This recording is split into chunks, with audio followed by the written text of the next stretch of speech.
Ben şimdiye kadar okula hep formayla gittim. Yani her zaman giydiğin elbiselerin olur. Sonuçta orası üniversite. Kim ne isterse onu giyer. Bu arada epey geç oldu saat.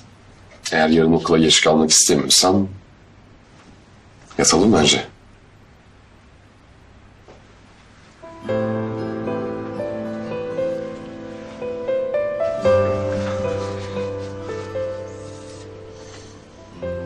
Çok teşekkür ederim. Bana inandığın için, okul işlerini hallettiğin için.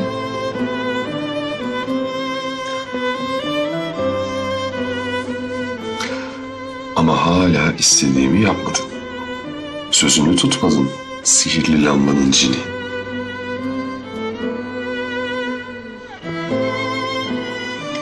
İyi geceler. Bu lamba biraz tozlanmış galiba. Söylediklerimi duymuyor. Hayırlı geceler.